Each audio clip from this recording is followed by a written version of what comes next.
Audible lets you enjoy all your audio entertainment in one app. You'll always find the best of what you love or something new to discover. That sure is true. Audible offers an incredible selection of audiobooks across every genre. Bestsellers, new releases, celebrity memoirs like the Britney Spears book that just came out, mysteries and thrillers, motivation, wellness, business, and so much more. I personally just listened to Heather Gay's Bad Mormon, kind of for Real Housewives of Salt Lake City research, but also just for fun to listen to it because it was a good book.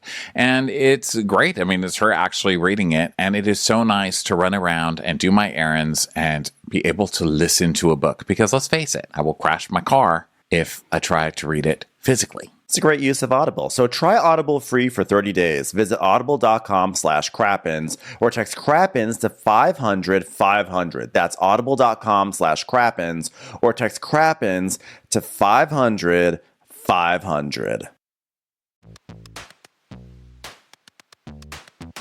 For whatever you're into, Amazon Prime offers a range of services like Prime Video, Amazon Prime Music, and Prime Fast Free Shipping. I've been using Prime Video to watch some of my favorite rock and roll documentaries. And of course, I use Prime for shopping for all kinds of things. I've got a pretty gnarly sneaker habit, so Prime comes in handy there. This is just one example of many ways that Prime can make life a little richer, from shopping to streaming to saving. It's on Prime. Visit Amazon.com/Prime. Get more out of whatever you are into. This episode is brought to you in part by Purina. The holidays are here. It's such a fun and festive time, and also a great opportunity to reflect on all the things we're thankful for. And if you're like most people, your pet is somewhere at the top of your list. Purina is dedicated to creating richer lives for pets and the people who love them. From helping older pets think like their younger selves, to making cat ownership a possibility for more people than ever, Purina is helping pets live longer, healthier, happier lives. Your pet gives you so much the whole year round. So this holiday season, treat your pet with Purina Treats. Best-in-class nutrition, unsurpassed taste. From dogs to cats, Purina has you covered for all your treat needs. Your pet is Purina's passion. Head to Amazon.com/Purina to learn more. Watch what happens. Who cares what happens when there's so much that happens? Watch what happens. Watch what happens. Who cares what happens when there's so much that happens? Hello and welcome back to Watch What Crappens, a podcast about all that crap on Bravo that we just love to talk about. I'm Ben Mandelker, and joining me is the one and only and lovely Ronnie Karam. We are in part 2. If you're wondering what happened to part 1, well, it's on the feed, so chances are you may have missed it, so go back and check it if you haven't listened to it. Otherwise, if you're just jumping in now or you're picking up from where you left off, here we go, back to the episode. So now the boat anchors in Long Island, not the Long Island that we know, and they have tacos, Bermudian tacos. So Meredith pulls Monica. Monica, may I talk to you for a second? And she's like, girl, can't wait. We're after the tacos, girl. All right. Okay. Oh, by the way, Meredith also looks insane here. She's wearing some kind of toga. She's wearing some kind of purple toga under a bathing suit, but just the way it's blowing in the wind and her head is just lulled to the side. And she's doing that kind of shaking her head while she's talking and trying to lick the hair out of her ears and keep the toga on.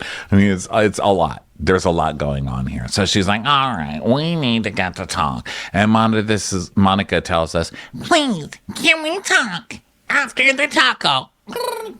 So they sit down and she's like, listen, there's a lot of moving parts. Seriously, can you hold your head still? No. Actually, I wasn't referring to my head, but I'm not arguing with you either. It wasn't a terrible argument. Maybe this will help you understand what I'm talking about. Oh my God, why am I in a bonnet? Oh, sorry, that was too far back in the past. Let's bring it forward. Oh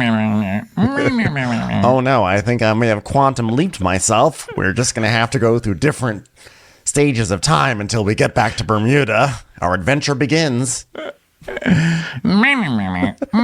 Oh my God, why is that guy punching a jukebox? All right, well, we've ended up in Happy Days. I didn't even know that was a real thing, but... Why is there an army of people auditioning for Squid Games? Oh, this is Brooks's fashion show. All right, we'll just talk. Just you can still hear me, right? Let's just step aside from the runway while the sweatsuits go by. So she's like, okay, listen, I'm not really sure. I'm trying to decipher what's going on. Like, so how did this become like, oh, Meredith said that Angie's in the mafia and now I sent you DMs? Like, I sent those DMs because you told me these things and I got them and I was like, wow, why wouldn't I send you DMs about that? And Monica goes, first of all, I never said Meredith sent me these. Monica, you so did this to make it look like Monica did that. So see, she's taking a grain of truth. She never did technically say that. In fact, she acted shocked when anybody suggested that Meredith could do that. So she goes, well, we absolutely had a conversation about her being in the mafia. We did. She said, it felt very serious to me, and you were like, I know how we can find out. You're Googling, I'm Googling, blah, blah. And Meredith goes, I did not really think that. And she goes, what? But we both Googled Greek Mafia in Utah. Which, by the way, does not mean anything, because I'm sure I would Google the Greek Mafia after a conversation like that. Oh, like, I wonder what the Greek Mafia is like in Utah. Like, what does that mean? I think I actually did Google it on my own here as just a viewer. So Meredith goes like, well, that has nothing to do with Angie. I mean, I like to Google things that actually succeed and actually people enjoyed at one point in time. It has nothing to do with Angie. She doesn't fall into that category. Well, there's a couple of things here. If you guys were really Googling to find out if Angie was in the Greek Mafia, you would have been Googling Greek Mafia Angie Casavantes or whatever. You wouldn't just randomly be Googling Greek Mafia. It's way too broad. So I don't believe you because of how you just set that up. Another reason I don't believe her is because she said, well, Meredith, that felt very serious to me. Like she stressed it like that, which is that's my truth kind of stress on the sentence. She's like saying that's my truth and that's how I felt, which does not fucking count. Your feelings and how your truth does not fucking matter here. It doesn't matter how it felt to you. Like you can't say like, oh, you made a joke about the mafia and so then we made a joke about Angie being in the mafia. Well, that felt very, very serious to me personally. Maybe it didn't to you, but to me it felt serious. That's why we're good. Right. I don't buy so it. I do not. Monica's like, well, girl, it does matter because like we were talking about Angie and how she's Greek and probably in the mafia. Like maybe it's possible. Like how does she have her house? She's like fucking broke. She has all these bills. Like somehow she has all this money. And Meredith goes like, yeah, this is all stuff you told me, Monica. Which, by the way, like I can see that conversation. Like we have that conversation all the time on this podcast. Like it is strange. Like I mean, think about it. I mean, she is, but like apparently broke. And how'd she have that house if she's so broke? And what if maybe she is in the mafia? But it's like one of those like funny bantery conversations. You're not like, I just found out she's in the mafia. This is news. We have to be careful around her. And also, by the way, if Meredith really believed that Angie were in the mafia, do you think Meredith would be going so hard after Angie if she thought that Angie were connected to the underworld? And I don't mean Hades and like crime or whatever. You don't.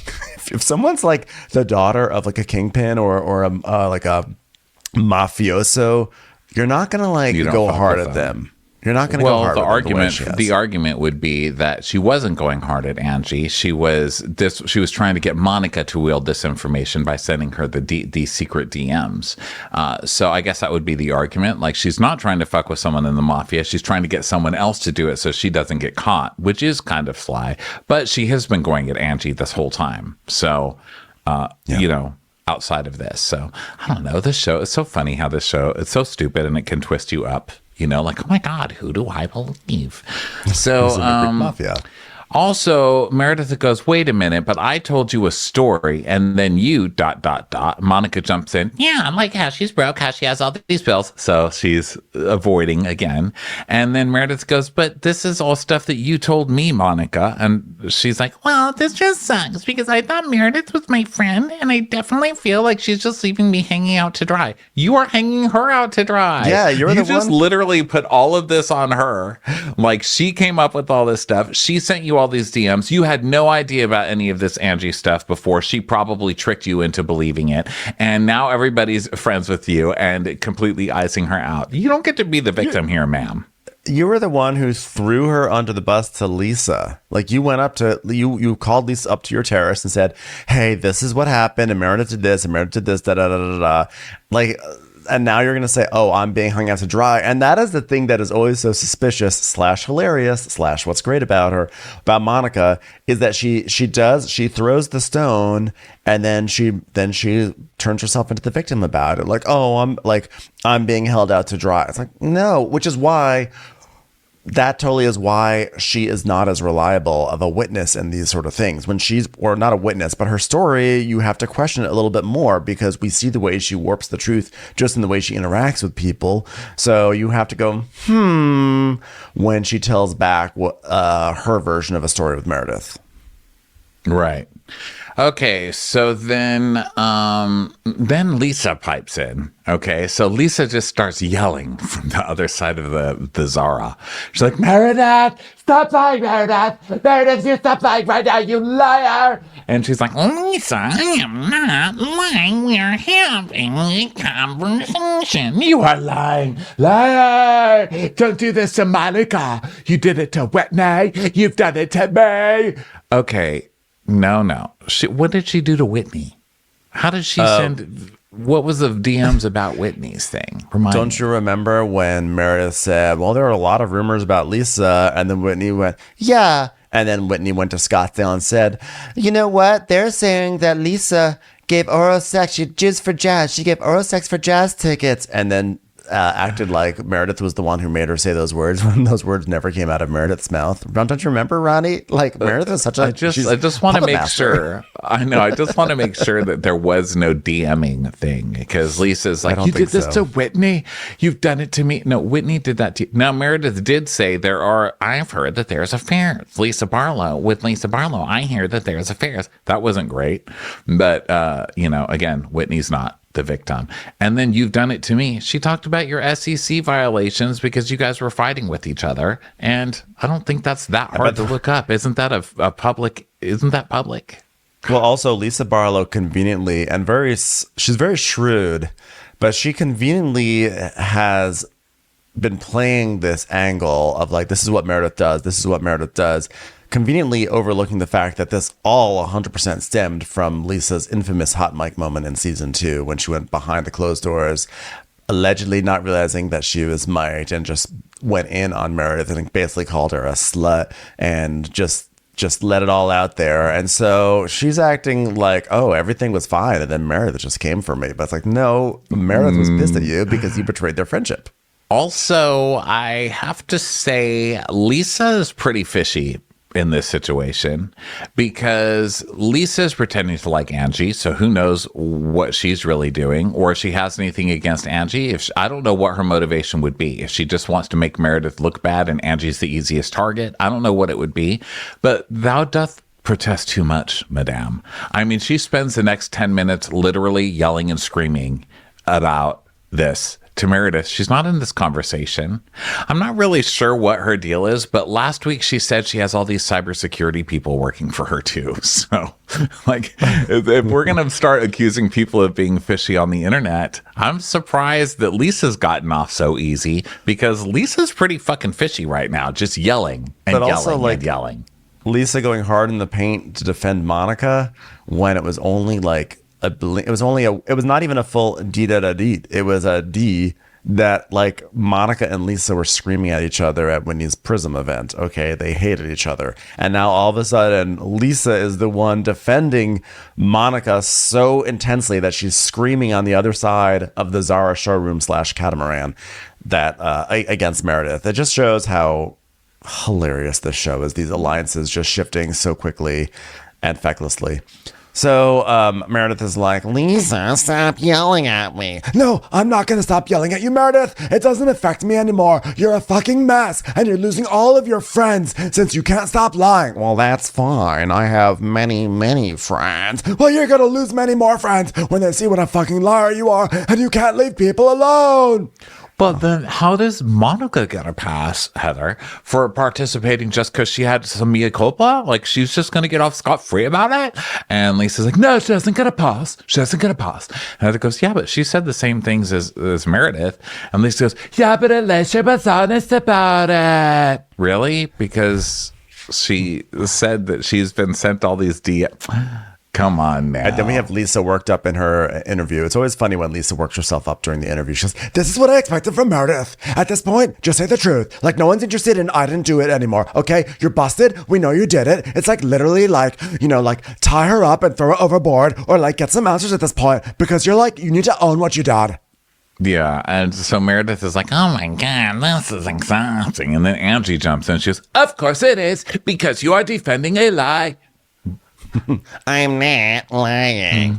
Accusations about me and my fucking family and my business. Shut up. I own the streets of Salt Lake City because I'm a fucking reputable businesswoman. I am not a mafia woman. That's why I said I own the streets. I'm like, again, Angie, and I know you're, I don't believe you're part of organized crime, but you know what doesn't help? You saying things like, I own these streets. You know why I don't believe you're part of organized crime? Because you're not good enough at organizing your own script. Like, this is obviously a pre-planned line, because whenever she really pre-plans them, she misses them, right? She's like, I own the streets of Salt Lake because I am a reputable businesswoman. I'm like, oh my God. I'm going to make you an offer you cannot refuse, but if you want to, that's okay too. Like, no, Angie. There are returns, though. I'm like, oh, no, Angie. Yeah, I feel like the mob rehearses more. So Monica's laughing at all of this, right? Because she's like, wow, reputable businesswoman. Okay, so are you pretending to stand up for Angie, or are you not? Like, Monica can't even fake it for a full 5 minutes, you know? So Meredith's like, I'm not bringing up rumors for number one. Oh, yeah, you look fucking guilty. And I believe that you've sent, like, from a fake account, or you had someone do it. And I believe that Monica's telling the truth. And you're mixing words. You're mixing them. This story doesn't add up, but I believe Monica because I participated in rumors and gossip and shit behavior with Meredith last year. So I believe Monica because I see the pattern. And Lisa's like, yeah, if some shit documents apart from any of us, I'm going to think you did it, Meredith, because it's a pattern and I'm sick of that. So they're just like all yelling at Meredith. And now Meredith is like, if it's a reaction that they want, then it's a reaction they're gonna get. Hold on. I'm tired of hearing that because that is incorrect. And I'm starting getting very irritated about everyone narrating me. Thank you, Whitney, by the way, for that line. Thank you for the narrating line thing. It really works well for me here. Don't narrate me. Do not narrate me. It was Whitney who said that initially, right? Like a few episodes ago. Stop narrating me, Heather. Stop narrating me. So she's pissed. So now she gets up and yells and like walks off with her toga kind of flying away. And Whitney's smirking. He knows Whitney does this season. Whitney used to be a little bit more subtle than she is this season. I feel like anytime anybody's truly mad this season, she just smiles like directly into the camera like, She does like Jim on The Office. So then Meredith's like, I know who I am. I know what I do and I don't do. And if you guys want to believe this woman over me, then go for it. I'm not going to pour my energy into a bunch of morons who want to accuse me of things that I didn't know. Well, clearly we're not getting anywhere. So, like, I just want to have fun on this Zara branded catamaran. We're here. It's beautiful. Let's swim. Let's have fun.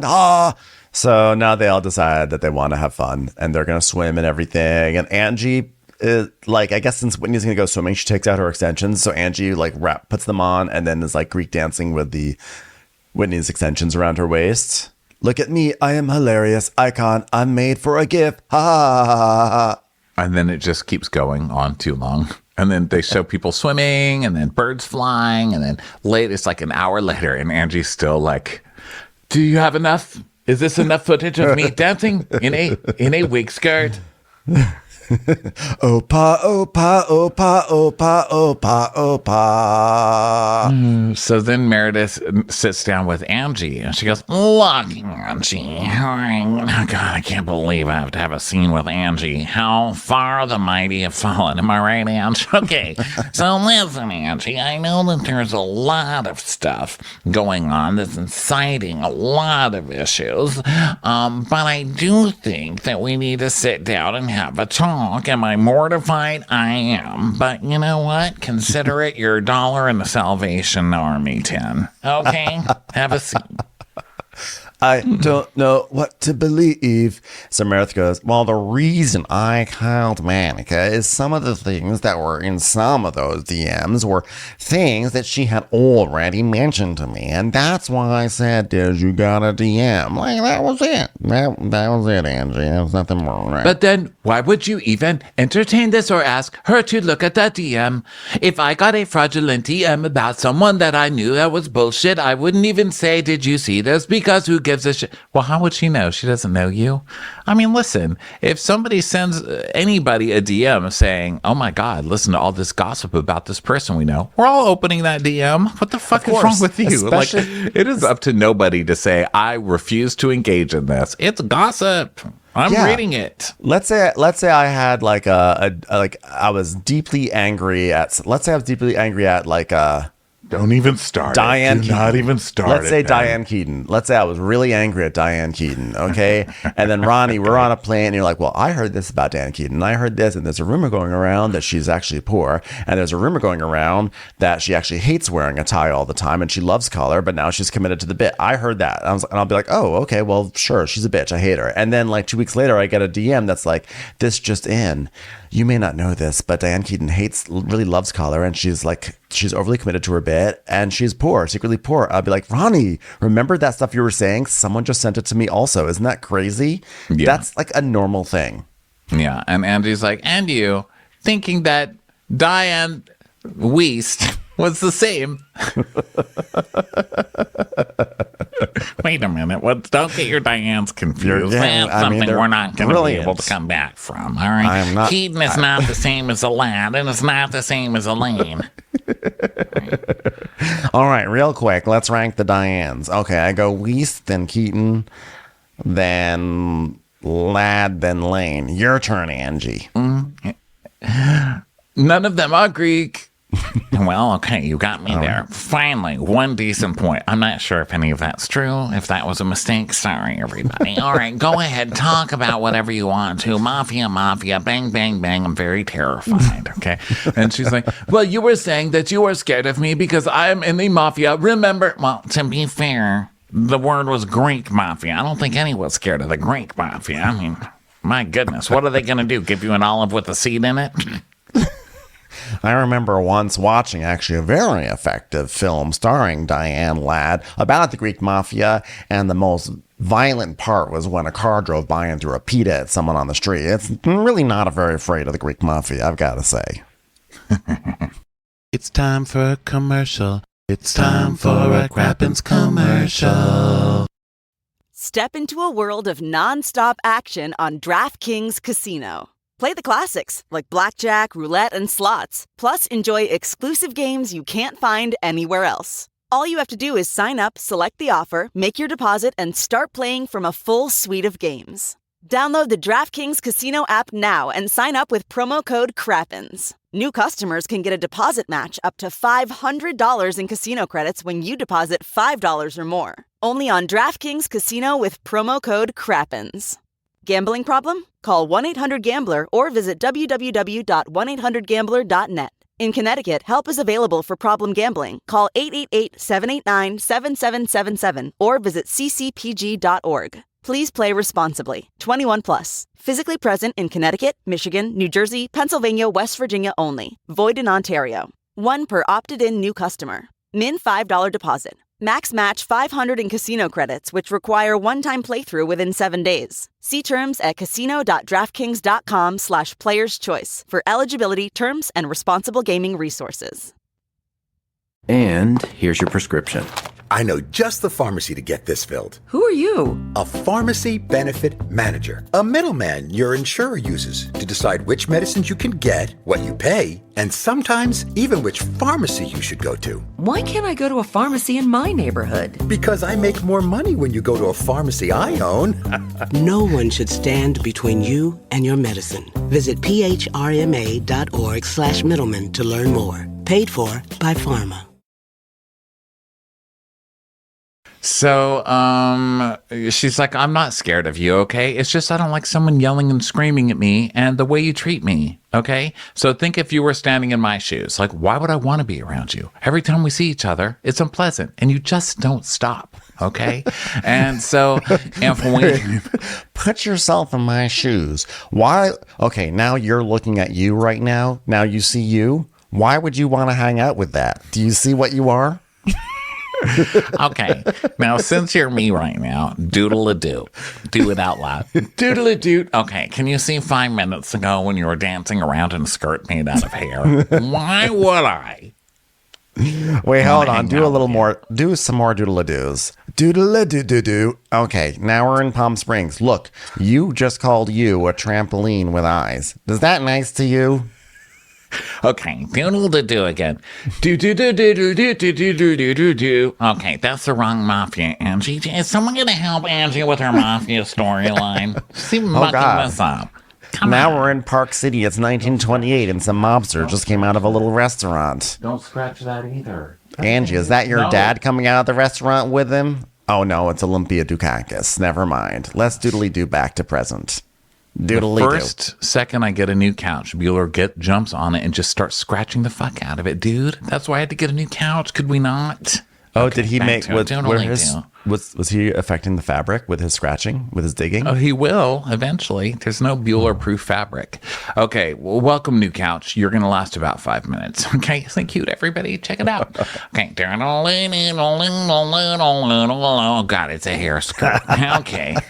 Scarface and a hair skirt. Oh, Jesus. That wasn't mafia. You get what I mean. All right. You know, where are we in time? Angie, I'm regretting having gone on this time machine because you're stuck in my body right now, and I'm just sort of this empty presence, and we're traveling through time together.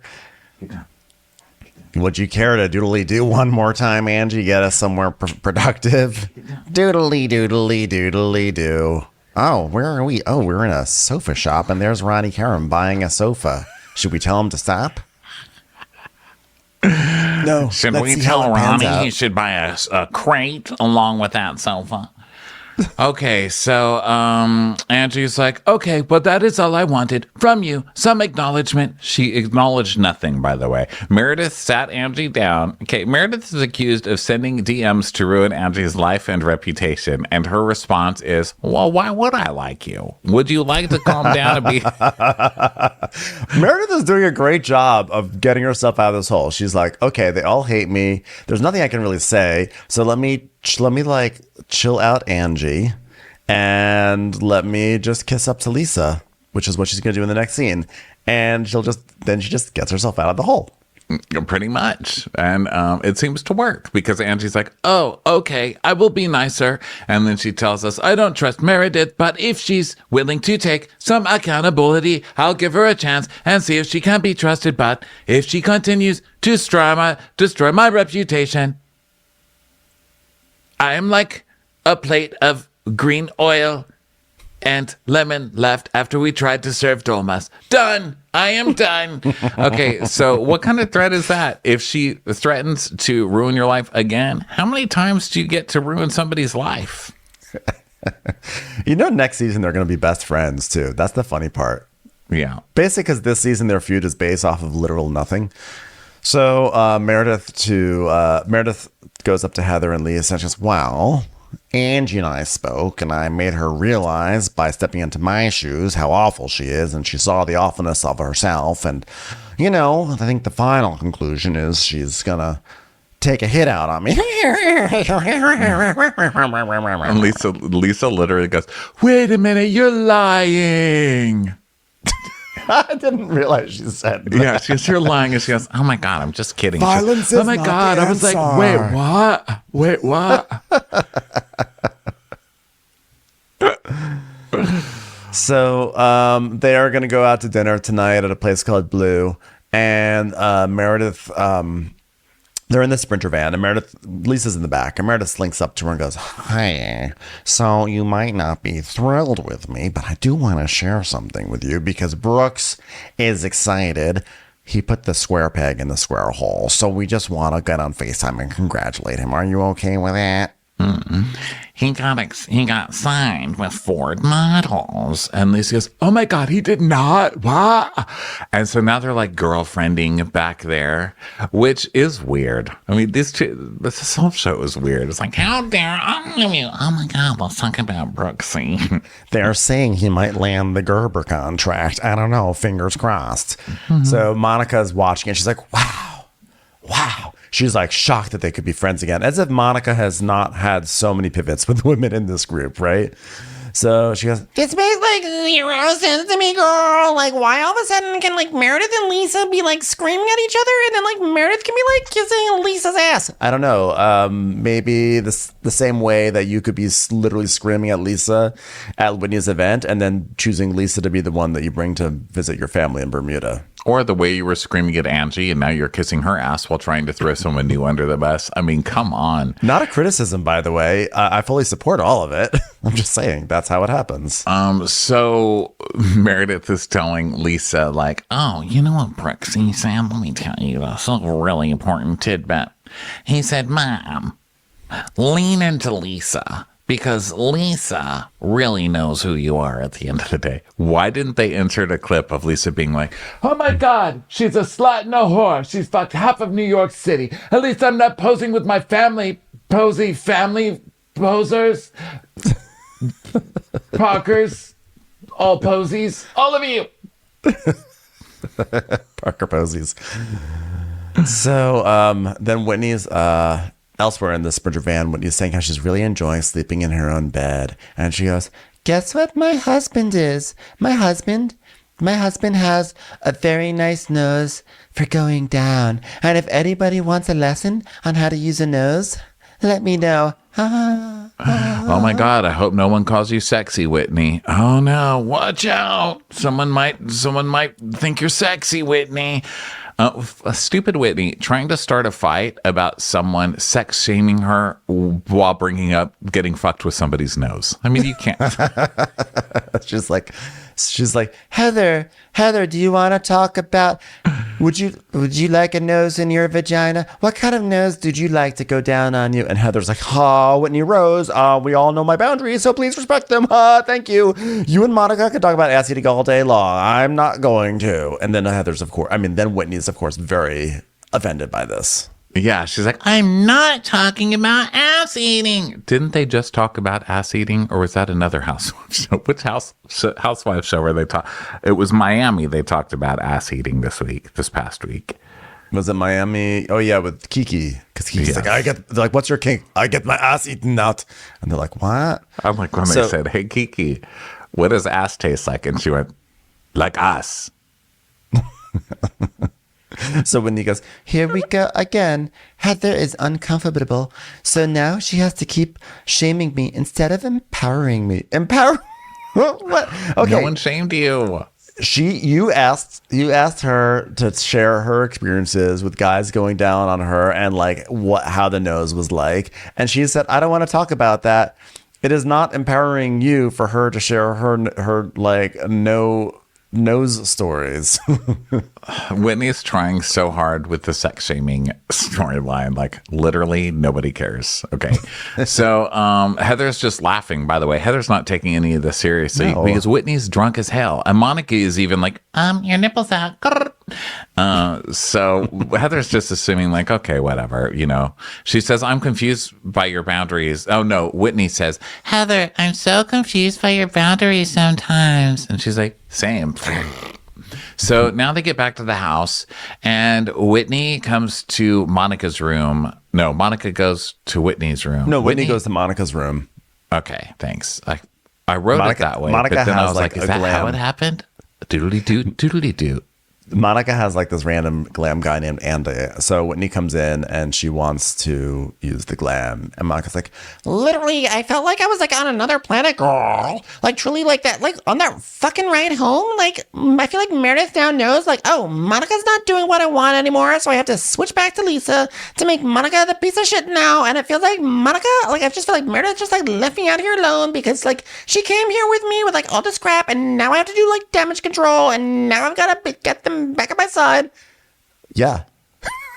That's No, what do you expect because Meredith no one to do, is. You're though? not victimized. No one is being mean to you at all. Meredith could have screamed at you and yelled at you and told everybody this girl is a compulsive fucking liar and she's crazy. I don't even know what she's talking about. She's the one who started all this stuff, and now she's coming in here and playing this little girl act. I don't know what this girl is. She could have done that, but she didn't. She talked to people individually to try and clear her own name without giving you any attitude, and everybody's still on your fucking side, calling her a liar. Yeah. So who's victimizing you here exactly? It's typical that she's making herself the fucking victim. People like this are just so this, you know? Yeah. And everyone keeps saying online, oh my God, her narcissistic mother. I don't doubt it. I would agree with that assessment. But you know what? She's churning it out of the factory as well. You know, it's like you can't be mad at a Keebler elf and then like keep standing one of its cookies. You know what I mean? At some point, you gotta. That's exactly what I was gonna say. At some point, you gotta be like, I need to question the taste of this cookie. You can't be an EL fudge and then keep, don't get mad at EL fudge and then go back to the tree. Okay. So, by the way, I loved an EL fudge. Stop sex shaming me. We're talking about cookies. Whitney's like, hey, Keebler elf, I notice you have a big nose. Have you ever thought about going down on a grown woman? They're like, oh, we have our boundaries. I fit an entire Keebler elf inside of me. Oh my God, you fucked a Keebler elf. Shamer! Shamer! Shamer! That was a visual. So Whitney goes, how could you write in your book that I sat on an entire Keebler elf?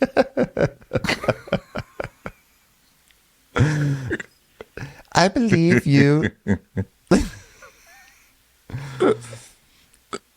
I mean, there is a the line between Justin and a Keebler elf is not it's a little blurrier than one might think if you really Justin think about it. is 7 feet tall. Did you know that in real life? He's huge. I saw him but like at El Bravo Con. I was like, no wonder that guy has tall privilege. I see it now. He's so tall. You're just like, oh my God, you're just so cute. I mean, not that I think he's ugly or cute. Like I've never really thought about it, but good Lord, when he's tall, I'm just like, you win. And it's, it's America. Keebler elves are just like tall. Justin just doesn't treat Whitney right. Like when you've got a fish on the line, you got to hold that fish and treat it beautifully. And now you're letting that fish go back into the water, but that was a beautiful fish. It's like, okay, JT. I'm calling mommy. So now we get ready to weird whistle music. Have you noticed that we don't get the ha music as much? I guess because we're in Bermuda. It's like they're keeping the ha music only for Salt Lake City, which I kind of respect. But you know what? That was so funny. I forgot to mention this, and this was a really urgent point, and I actually woke up in the middle of the night thinking about it. I'm so mad I forgot to mention it. They used some hot music on Southern Hospitality this week. I don't know if you noticed, but at one point, like O'Sheen, like sat down in a chair, and then it went, ha! It was like definitely music. Like the music was going dun dun dun ha, dun dun dun ha, and then I think it was O'Sheen or Trevor or someone sat down and went ha. And I was like, oh my God, it's the Salt Lake City music being, repurposed on Southern Well, that's what Hospitality. Bravo does until you've proven your worth, until you've earned your stripes. They will use music from other shows and they will not pay you. They will not pay the people in the show. Those people are still probably all making $5 and they're going to be using the soundtrack from every other Bravo show for a while. But Salt Lake City should be sacred. Leave that music alone. Yeah. So Meredith and Angie are ready for dinner first. They're just sort of sitting together in the foyer, kind of making small talk. She's, wow, oh, look at you. I mean, you're very pastel-y, and you're I mean, I personally wouldn't have chosen this outfit. If you'd like to step into my body and look at yourself again, you can, and you'd see how horrified you'd be if you saw yourself right now. So it's super awkward because they're both sitting there way too dressed up. Like, I literally don't even care where they're going. They're just already too dressed up because that's the theme. And Meredith's shoulder pads. Meredith is like, you know what, you guys think that I'm going to show up being anyone different? I'm going to be Meredith Marks times Meredith Marks squared plus Meredith Marks minus a discount for the poor people. Her shoulder pads are like out to here. They're like 6 feet It looks like a biplane. Yeah. She is she is like an Amelia. I just wish she had like little goggles on and she would have looked like an actual pilot in a plane. But she's like, listen, you are not gonna, it's her armor. She's like, okay, we're going to go to war. Fine. I've got my armor on. I got full shoulder pads and blazer on, and you're not going to take me down. Yeah. She's come with her full metal blazer. She's like, she does not care. Yeah. So now they go to Blue, Bermuda, and they sit at this table and they're all taking selfies. They're like, oh my God, look at this beautiful view, as if the view's any different from the other views. And so they take selfies, and the producers are asking them how many selfies they've taken in their lifetime. And Whitney's at like 7,000 or so, and Heather's at 11,000, and then Lisa is at 28,802. Which, wow. Now I gotta see how many selfies I've taken. Oh. Let's see. Although does it keep track of selfies you've taken with the Instagram like story app? Okay, albums. Don't you do them off the app first and then post them, or what? Selfies. Well, because theoretically I could do like go into do a story. Okay, I only have 4,887. I think that's not too bad. Okay, I'm hold on. Where are my selfies? I'm looking. It's an album, right? Yeah, you scroll down, and it's not a picture. It doesn't have a picture saying it's an album. You have to scroll down to where they're listed as words, media types. Oh, I have 1,200 selfies, which I'm surprised. Oh my gosh. Well, I mean, yeah, that makes sense that I'm about 4 times as narcissistic as you. 4,800, 4,887. Wow. Yeah, I only have only 1,200. But listen, you know what though? I don't when you look like this. I actually don't like taking selfies because I don't like the angle I achieve with. I'm so used to like my mirror face that selfie face is really hard for me. It's disturbing. Yeah. Selfie face is good for me because I can control like what my necks look like. The problem for me is lower. You know, when people take them from lower, or when you accidentally turn on your webcam while you're on your laptop, and then you see yourself like from the, you know, I'm gonna take a selfie Keebler right Elf now. view. I'm taking a selfie right now. Well, the other thing is that a lot of times in the photo, in the preview, I'm like, oh, this looks good, and then when the photo actually comes out, here I'm taking smile. I don't know why I told myself to smile. I think it was just so that way people could. But then, oh, this is cute. Oh, it's so funny. The screen, so it's green screened on the phone too. There's my selfie. Yeah, that's a good one. I think that's cute. A good selfie. Yeah. I haven't posted on my Instagram in a second, so I'll post it right now. Okay, go on. Okay, well, you know, you're at work. So then Monica... It counts as work. It's promotion. Monica's like, I forgot my Excedrin and my headache is coming back. Oh my God, the right side of my face just doesn't feel right. And Heather's like, oh, maybe it's Bell's palsy. I had that. Wow. Thanks, Heather. You know, sounds great. And she's like, no, you would know if you had it. I had it. And, you know, I still only have 98% of my face back. And I had to get my Costco card with Bell's palsy. And I was like this. And I mean, I had to go to church. I'd be like, welcome to church. And I was like that. It was like so awkward. Like really nobody wanted to be on my private planet in the afterlife. So island, if you will. I believe the metaphor is an island, and I'm not talking about Bermuda. Remember when I said that earlier? My experience with Costco photos is that, like, honestly, I think Bell's palsy would actually improve the photo. I feel like I've never taken a good Costco photo. Like, they're actually, like, they are wild. I was like, oh, because they're like, okay, on the count of 3, get ready. 3, to, well, just kidding. We already took the photo while you were talking to us. Because I'm always like, They're really bad. And when I got mine just recently, because I'm a new member, ding. So when I went in and got mine, I told the lady, can you please make sure it's hot? And she went, it's hot. And then I looked at it. I was like, no, it's not hot. She goes, well, why not? And I was like, I'm so pasty and old. And she just shrugged at me. Like, she can't help the fact that I'm pasty and old. And I thought, you know what? Fuck this store. So I bought 5 pounds of M&Ms and I left. Commercials. Here comes one right now. It's almost that magical time of year. Speaking of, what's your favorite Christmas story, Ben? Hands down, The Grinch. Same. It cracks me up that he hates all the merriment. Right, and he steals everyone's presents. But then it's like so heartwarming at the end when like the whole town is still singing and he realizes that there's more to Christmas than just gifts. Oh, I know. It hits me right in the feels. Best part is, Wondery has a new podcast starring The Grinch. And I think there's someone who wants to tell you more about it, Ronnie. Hi, it's me, the Grand Poobah of Bah Humbug, the OG Green Grump, the Grinch. From Wondery, 'Tis the Grinch Holiday Talk Show is a pathetic attempt by the people of Whoville to use my situation as a teachable moment. So join me, the Grinch. Listen as I launch a campaign against Christmas cheer, grilling celebrity guests like chestnuts on an open fire. Your family will love the show. As you know, I'm famously great with kids. Follow 'Tis the Grinch Holiday Talk Show on the Wondery app or wherever you get your podcasts. So, okay, let's go back to this. So Heather's like, she's like, Bell's palsy came from stress because my husband left, the kids were young, I got paralysis when I entered the dating scene. You know how it goes, guys. You'd all know this if you read the book. You would all know this. And so then Monica looks to Meredith and goes, are you crying? Which I'm not sure Meredith was crying, but I think that was her way of trying to get Meredith's attention. And Meredith goes, no. She goes, are you sure? Because let's talk about this because I'm getting really weird energy and frankly, Meredith, I don't like it. Meredith goes, well, I don't like it either, quite frankly, and I am upset. Well, I am upset because I saw you two screaming at each other, and then you go back on the bus and Lisa, and you're like, hee, and you're mad at me, you won't look at me, and you won't talk at me, and it just sucks. It's I'm getting emotional right now. And she goes, what, am I not allowed to talk to Lisa? I mean, what's wrong with talking to Lisa?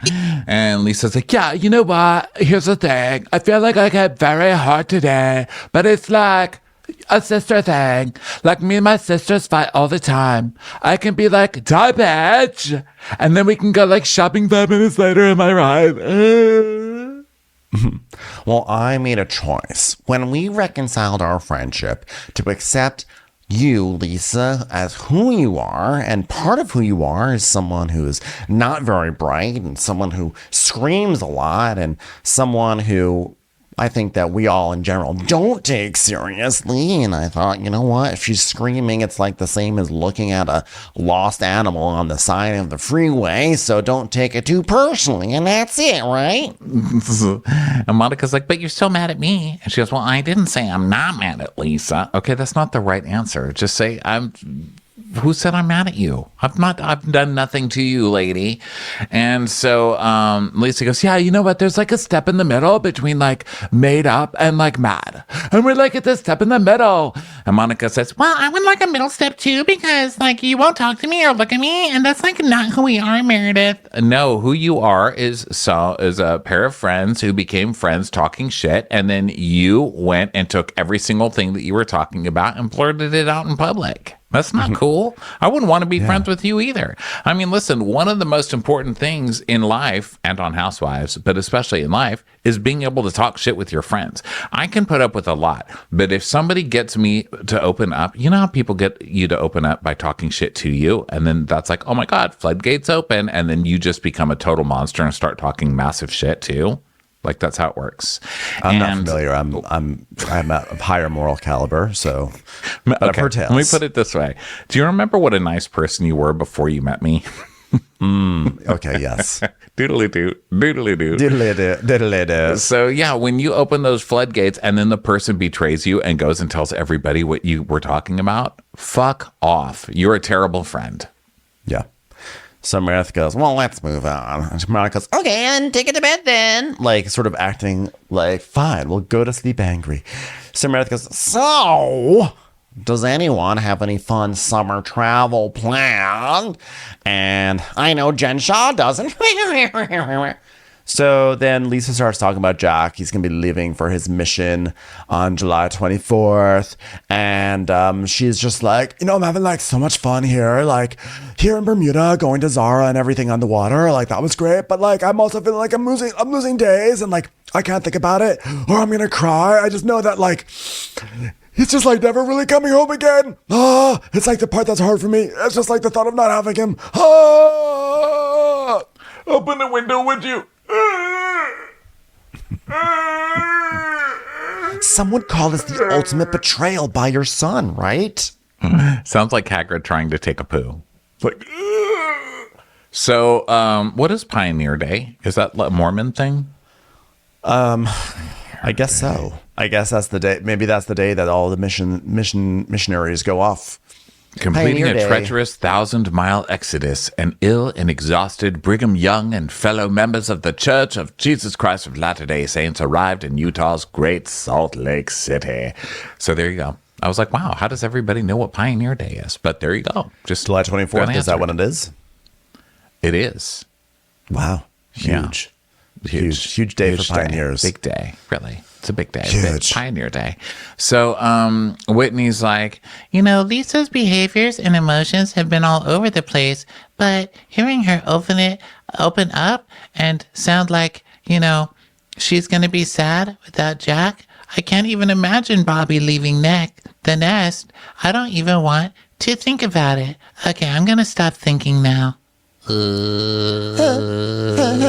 Sorry, I'm crying because I'm thinking about waving goodbye to Bobby as she drives her golf cart down the street off to college. So now they go off to this bar. That's like that bar in Charleston we went where there's all these dollars stapled to the roof. Yeah. This is the oldest bar in Bermuda. Yeah. And so they go to it because they call it the Frizzle or the Swizzle Inn or something like that.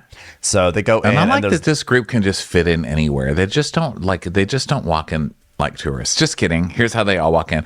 Oh my God, there's like dollars on the ceiling. This is, oh my God, what a crazy bar. Monica walks in like waving her phone around like, oh my God. I know she does. Are Well, those it's also dollars? Click, click, click, click, click. it's another appropriate visual metaphor to put these ladies into a bar where they are like with arm's reach of wealth, but they're not actually allowed to take it. So, there are all the dollars on the ceiling, and Lisa Barlow's like, oh my God, like, and no one even steals the money? Are you sure? Because I've got a cybersecurity team if you need it. Yeah. Is my ring here? So Angie's like, do you guys want to play a game? And they're like, oh, no. And Monica goes, no, we're not starting shit, Angie. So Lisa's like, okay, I've got a fun game. Here's Red Heather's book. LOL. That's funny, right? No one. Going once, going twice, going who reads anymore? That's what Follow-up question. Who here came up with an inventive rap to promote the book? Me. I did. So Heather's like, well, you know what? It doesn't matter if anyone's read it. It matters who bought it. Am I right? And Angie's like, I bought your book. And Monica's saying that she bought it on audio and everything. And they ask her how many she sold. And Heather says it's in the numbers in the tens of thousands. And then all of a sudden the lights start flickering in the bar. And they're like, oh my God, it's the Bermuda Triangle. What's happening? Something spooky. Mm-hmm. So then Whitney decides that now's her time, right? So she's like, Heather. It was the producers literally flicking the lights like, Whitney, start your scene. Come on. Whitney has always been the best producer plant. She does whatever they want her to. I mean, I will never forget that Top Golf scene where Whitney literally went, can we start again? Because she wasn't, like, during her shit stirring, she kept messing up her lines. Like, can we just start over again? No, Whitney, we're rolling, Whitney. Okay. Now, Whitney, when we flick the lights, that means it's time for you to start accusing Heather of things. Okay, go. Exactly. And so she's like, okay, Heather, when I read your book, I was like, you did not read that book. You opened it 5 minutes ago on this trip. Okay. And it's more than a page-long book, Whitney. Scanned for your name. Yeah. She goes, last night you were so uncomfortable to talk about sex. And you know what? last night was like hard for me, and you told her to shut the fuck up, but then you openly write about my sexuality in your book. No, all of this is wrong. Everything she just said is wrong. So I've read your book is a lie. Okay. Next, last night you were so uncomfortable to talk about sex with her. No, she wasn't. She was uncomfortable being asked about her daughter's sex life. Okay. Last night was hard for me. No, it wasn't. You were smiling the whole time. You told her to shut the fuck up, but you openly write about my sexuality in your book. She barely talked about you, and she did not talk about your sexuality. Stop trying to be important, Whitney. Okay. Look, there's a poll. Go. I wrote the book and had nothing to do with your sexuality. I told an anecdote about you soliciting me for a boudoir photo. I was taking my clothes off, slinging my panties, as you said, and that's exactly what happened, Whitney. And is there shame in that? There's not shame in that. And Whitney's like, I find it hypocritical. You won't talk about your own sex life, but you'll write about mine in your book. Heather's like, I don't want to talk about Whitney's sex life in my I don't talk about Whitney's sex life in my book. I described when I first met her. I was a boudoir photographer and she was a sexy model. And then Whitney goes, and you never asked permission to write about it. I asked you 3 or 4 times and you said, take out the part where I say it's my decision to take my panties off. And I did. I took it out at your request and you know what it was. You're missing the point. No, you just accused her of not getting your permission to be in the book, and she just said that she did, and now you're not going to deny it and instead say she's missing the point. You are fucking lying as usual. Heather's like, what's Whitney trying to do? Take credit for the book being a bestseller because she and my friends are in it? It's not true. We've discussed my book 100 times. She knows what's in it. It's called Bad Mormon, not Bad Shitty Friends. And whatever you do call it, please buy a copy of it because it's available anywhere you find books, like Hudson News at the airport. Ding. You won't talk about your own sex life. She goes, Monica's like, maybe we should just skip that to that fucking chapter so we all know what the hell's going on. And Whitney says, you exploited my sexuality in your book. And she's like, oh my God, do you even know what you're saying right now, Whitney? Because you sound like an idiot. I do sound like an idiot? Well, you sound like a hypocrite. And then she does that Whitney Rose smart look where she's like, She's like smiles really big and nods like, it's very Cameron Westcott. Yeah. And then Heather, and the good thing is like rallying behind anyone's impossible because everyone's so ridiculous, right? Heather's like, I am an actual New York Times best-selling author, okay?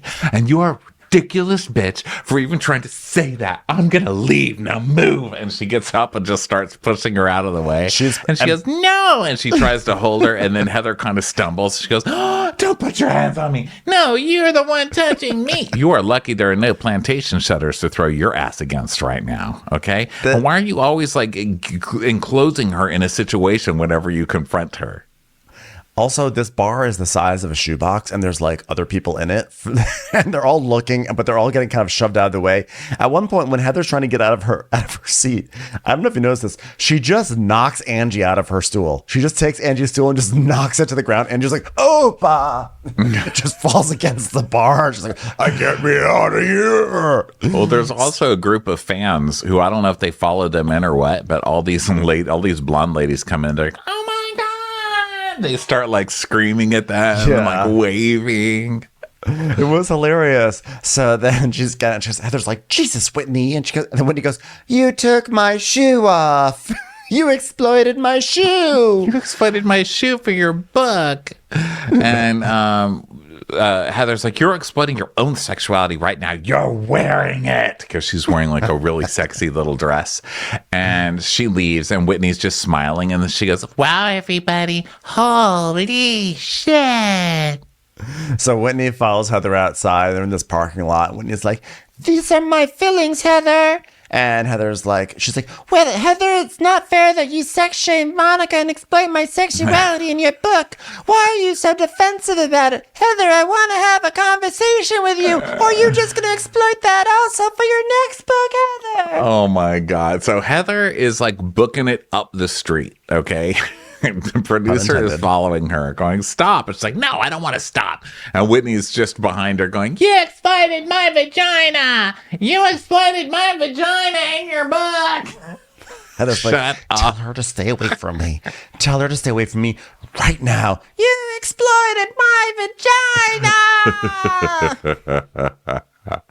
Whitney is such a fucking moron. I love it. I've really grown to love Whitney. What a Well, ding she is dong. shameless. She is She is shameless when she- in hilarious. these moments. She always, You exploited something I did for my husband in your book, and that's the goddamn truth, and that's why you're running away and can't say it in my face because you know I'm right, so stop fucking lying and own your shit. Oh my God. Just yelling, you exploited my vagina in your book over and over again. It just Bermuda. was killing me up. I mean, it was killing me. So then the producer was like, Heather, stop. Please don't make me walk. I don't get paid enough for this. And Heather's like, just stop. I don't want anyone talking to me. And the producer goes, okay, but I'm going to stay right here. Sits right by her. She's like, oh. Next time on the season finale. the season finale, like, I don't even know, Ronnie. I don't even know. Like, I cannot, like, it cannot come soon enough. I'm bracing. I hope our theory is true. I actually hope, and I'm like, there's just like so much. And actually, you know what? I'm pretty sure that I said it looks like there's not going to be a finale party, but I think there will be, because I think in the trailer they did show shots of Jack leaving finally on his mission. I thought he left like 5 episodes ago, but he still hasn't left. But wow, this finale looks utterly insane. I can't wait to see how it all shakes out. I can't wait for the reunions. I don't know. The season's just been absolutely stupendous. It's It has wonderful. been a very, very good one. And thank you guys for being with us. We're not going to wrap this up until it's a different year. I mean, that's crazy. It's going to, guys, everything's going to change by the time we find out what the ultimate betrayal is. Well, I've got a selfie I've got to post. So you all, thank you so much for being here. We appreciate you. We still have some Beverly Hills this week. And yeah, we'll talk to you on the next one, okay? Bye. Bye. Ultimate Betrayal. Watch What Crappens would like to thank its premium sponsors. Ain't no thing like Allison King. Ashley Savoni, she don't take no baloney. Strolling the park with Caitlin Clark. She's not just a Sheila, she's a Daniela. Hitchels. Aaron McNicholas, she don't miss no trickolas. She's never scary. It's the Green Fairy. Jamie, she has no last namey. Hava Nagila Weber. Know your worth with Jason Kurth. She's the wind beneath our Jennifer Wing. Sip some scotch with Jessica Trotch. She's always supplying. It's Kelly Ryan. Kristen the Piston Anderson. Let's give a kisserino to Lisa Lino. Megan Berg. You can't have a burger without the Berg. The Bay Area Betches. And our super premium sponsors. Somebody get us 10 cc's of Betsy MD. We're taking the gold with Brenda Silva. Let's get real with Caitlin O'Neill. Don't get salty with Christine Pepper. Can't have a meal without the Emily Sides. Nobody holds a candle to Jamie Kendall. She's not harsh. She's Jill Hirsch. She's a little bit loony. Junie. My favorite Murdo, Karen McMurdo. We love him madly. It's Kyle Pod Shadley. Let's go on a bender with Lauren Fender. We want to hang with Liz Lang. The incredible edible Matthews sisters. Give him hell, Miss Noel. She's the queen bee. It's Sarah Lemke. Shannon, out of a cannon, Anthony. Let's take off with Tamla Plain. She's quite the catch. It's Victoria Cotchett. She ain't no shrinking Violet Kuchar. We love you guys.